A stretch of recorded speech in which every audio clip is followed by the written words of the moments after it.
I love her to death. Here she is, Malynnda Littky.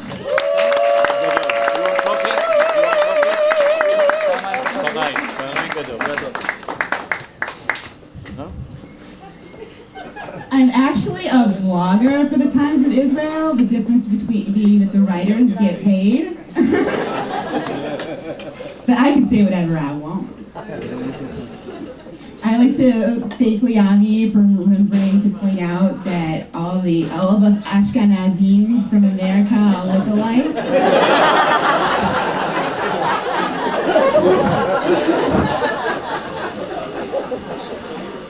As Liami noted, I am from Detroit. I made Aliyah 9 years ago. But my favorite place to say that I'm from is Hadera. I am your resident five-townser for the evening. And if anybody has a free space in the car. So I went back to Detroit a few years ago to visit my dad. Usually when I say that I'm from Detroit, that's when Americans stop asking why I left the country. But it's actually gotten a lot better since I was growing up. When I grew up, my parents forbade me from going to the next city over, Dearborn, because the mayor had said that he would shoot anyone who was black who crossed over the border. And then in the interim, since that time, Dearborn has now become one of the largest population centers of people who are Muslim or of Arabic descent outside of the Middle East. So when I went back to visit my dad, I drove from the airport and I drove through Dearborn. And I decided to stop through and see what was happening. And I saw women in hijab, and I saw mosques, and I saw men listening and praying with the call to prayer. Yeah, they're done. And Ashkenazi. Slips out a little bit. And I thought to myself, well, I no longer have to worry about my life when I'm in Dearborn just because I'm black. And now I can focus on being afraid for my life because I'm Jewish. Oh my God, that's so much progress. So I went back to Detroit to visit my dad. I wanted to make sure that he was in a good nursing home. And that's basically why I'm doing anything for my kids at this point, to make sure that I end up in a good nursing home. My dad was put into a nursing home because he has Alzheimer's, which isn't funny, except it's kind of funny because he will say anything that comes into his mind. It's kind of like a black Donald Trump.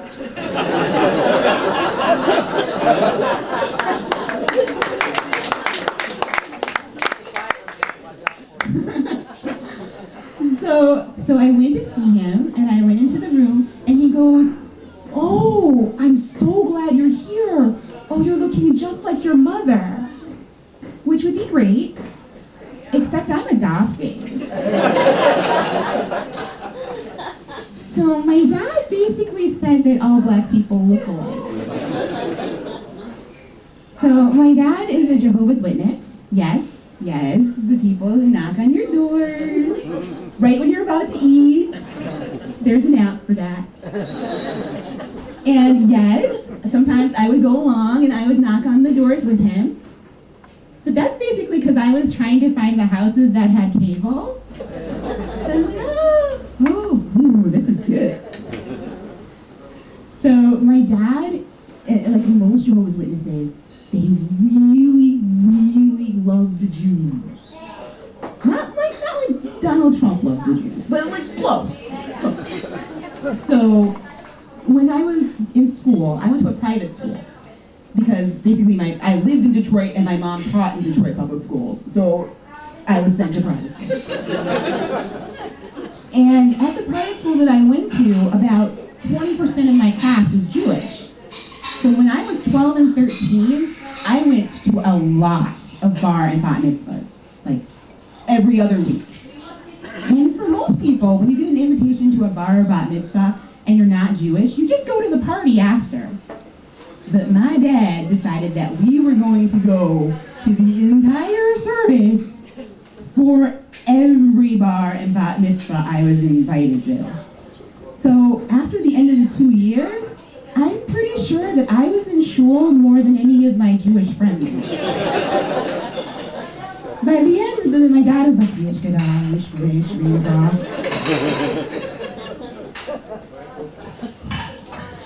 So there's a lot of things that I like about Israel, but there's definitely some things that I miss about America. So in America, I'm thin.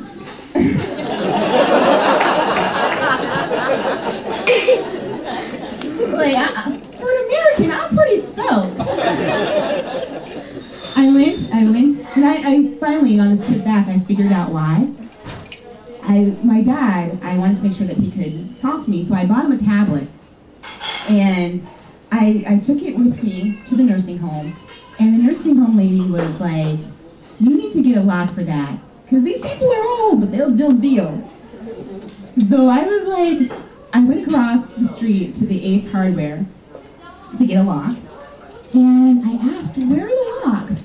And the person from Ace Hardware said, well, you go 3 aisles down, past all the snacks, and then you're going to find the lock.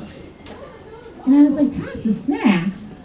And in this Ace Hardware, there were actually 3 aisles of snack food. It's not like this Ace Hardware was in the middle of nowhere. There was a grocery store right next to it. And I'm thinking, if you can't make it through a hardware store without taking a snack break, this is why we all look like this.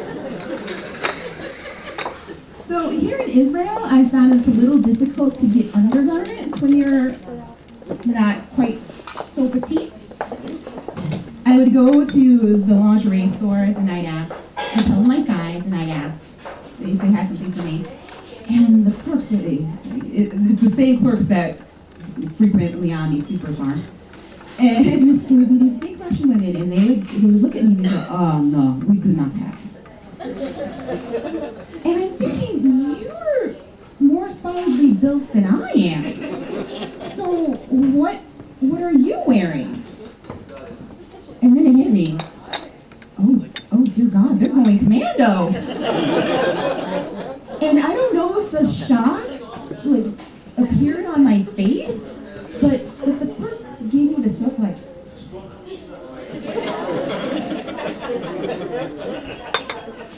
So while I was in the States, I took a moment to go to Lane Bryant. Lane Bryant is the underwear and clothing store for plus-size women in America. It's like a Zoftig Victoria's Secret. And their slogan is Weirdo Angels. And I'm thinking, I think if you're going into the plus-size store, people are aware that you're hitting at least 1 or 2 of the 7 deadly sins. So I went into the Lane Bryant, and I'm trying on clothes, and they painted on little wings on the mirror. I'm assuming to represent the Victoria's Secret wings, except for they're not quite to scale, they're like this size. So I felt like one of those bumblebees, like you can't actually fly. So I get out and I'm making my purchases, and the clerk next to me is helping a customer and is trying to get her to buy a credit card. And the woman says, I really, really would like to buy this, but my ex-husband, I just got divorced and my ex-husband ruined my credit. And I was like, you got divorced? Ah, me too, 7 months. High five. And then my clerk goes, you got divorced? Me too, 10 months. High five.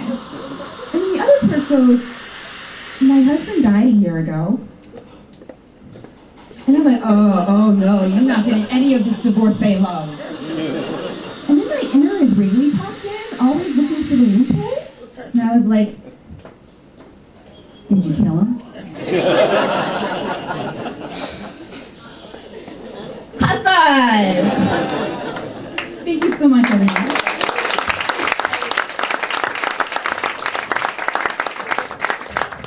Show some love and give it up for Miss Malynnda Littky.